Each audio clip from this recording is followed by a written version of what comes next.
እርቂሁን ፖድካስት የመንፈሳዊ ጉዞ ነገር ከተነሳ አብረን ብናነሳው ጥሩ የሚሆነው በአንድ ወቅት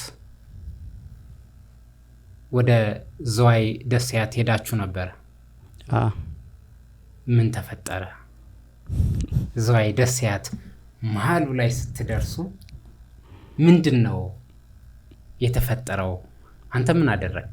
ያው እዛ ስንሄድ አጋጣሚ ሰዓቱም ከሰዓት በኋላ ስለሆነ ብዙ ጊዜ እንዲህ ሀይቅ አካባቢ ከ7 ሰዓት እስከ 9 ሰዓት ምናምን ማዕበል ይነሳል ይባላል።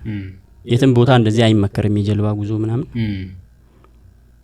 እኛም አጋጣሚ ወደ ምንፈልግበት ደሴት እየሄድን ያው ጀልባ ላይ በፊት ያው ሰንበት ተማሪ ስለነበርኩ አሁን ጸጋው ተወስዶብኝ ነው እንጂ በፊት ዘምር ነበር። እሺ ያ አንድ የዘመርን ማዕበል ተነሳ ማለት ነው። በዚህ ጋር የሰዎችን ጀርባ ምናምን ውሃው እንትን ይያል እኔ ያው እየዘመርኩ ነው ምንም ካቋረጥኩኝ ያው ሰው እንዳለ ትኩረቱ እዛ ላይ ስለሚሆን ለማጽናናትም እንትን ይላል ብዬ መዝሙሩን አላቆምኩትም። እየዘመርን እንደምንም ደረስን ማለት ነው ከማዕበሉም ተርፈን።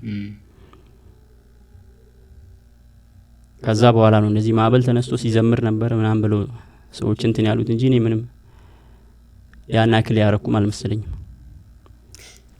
አልፈራህም? አልደነገጥክም? አልተጠራጠርክም?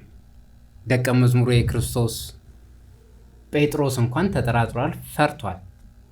አንተ እንዴት? እኔ ምንም አልመጣልኝም። ምክንያቱም ተመስጦ ውስጥም ነበርኩኝ መዝሙር ላይ ያው ሰው ከኔ ጋር እየተቀበለ እንትን ስለሚል ያኛው ብዙም አልታየኝም። ከዛ በኋላ ነው እኮ ከብዙ ጊዜ በኋላ እንደዚህ ሰዎች እንደዚህ ብሎ ሲያወሩ እንትን እየሰማሁት እንጂ